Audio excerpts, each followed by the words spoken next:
vejo o Trump menos como um presidente típico do século XX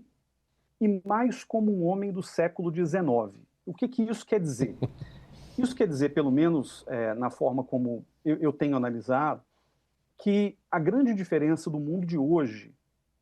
para o caminho para o qual o mundo está caminhando hoje, e o mundo da Guerra Fria, é o fato de que hoje você não tem dois polos, vamos dizer, dominantes, você tem alguns polos que têm disputado espaço nesse mundo que se abre, a gente pode chamar de mundo multipolar, se a gente quiser, mas ainda é um mundo em transição de uma unipolaridade que durou em torno de 30 anos, para uma bipolaridade tensa e uma multipolaridade emergente. Então, atores como a Índia, atores, sobretudo, como a Rússia, têm tentado ocupar um espaço cada vez mais vigoroso nesse mundo.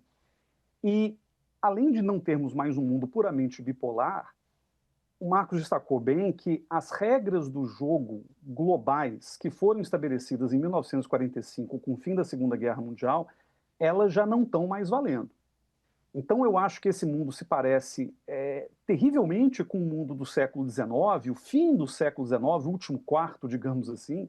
justamente porque naquele mundo, né, de Kaiser Guilherme II, naquele mundo da disputa entre potências europeias pelo controle da África, pelo controle da Ásia e do mundo de uma maneira geral, não havia regras estáveis, não havia multilateralismo, e mais do que isso, havia uma incerteza que acabou levando o mundo, como a gente bem sabe, para um cenário de guerra global, que foi a Primeira Guerra Mundial em 1914. Então, e aqui eu não estou profetizando que haverá uma guerra futura, a gente já está, inclusive, saturado com o número de guerras que tem acontecido ao redor do mundo. Mas o meu ponto é o seguinte, o Trump ele vê esse mundo de esferas de influência, tal qual a Guerra Fria, mas também tal qual o século XIX, um mundo em que a força, um mundo em que a economia, ela própria, é instrumentalizada, como você bem destacou, William, e nesse mundo em que prevalece a força, prevalece a coerção econômica como instrumento de força também, esse mundo, na verdade, é terrível para o Brasil, né? Então, o Trump, ao aumentar essa incerteza global, ao aumentar a imprevisibilidade daquilo que poderia nos permitir, por exemplo, fazer um planejamento de longo prazo, o Trump ele acaba com os fundamentos da política externa brasileira como a gente a conhece. A política externa se assenta, a nossa em particular, se assenta em três princípios fundamentais: o princípio da soberania, o princípio do pacifismo e o princípio do multilateralismo. Esses três princípios estão sendo sistematicamente e recorrentemente colocados em xeque, não só pelos americanos, mas sobretudo pelos americanos que foram responsáveis por muito tempo por organizar essa ordem internacional.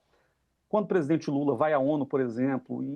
e clama, até em tom de desespero, pela necessidade de se reavaliar e de se reformar o multilateralismo global,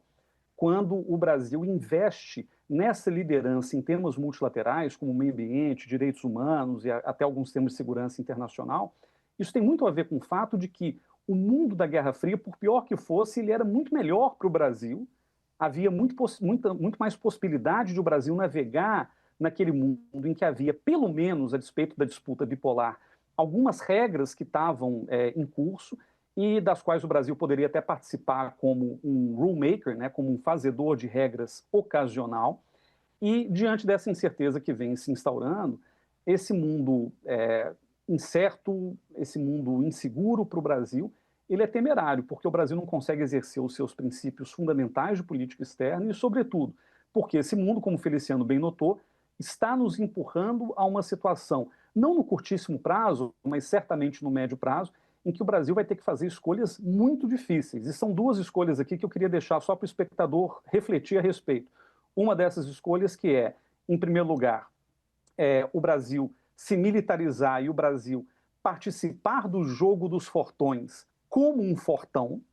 que é uma coisa que o Brasil, a rigor, nunca desejou, e a outra escolha é justamente entre Estados Unidos e China. E são escolhas que a gente definitivamente, nesse momento, não quer fazer em hipótese alguma, porque vão de encontro ao interesse nacional brasileiro.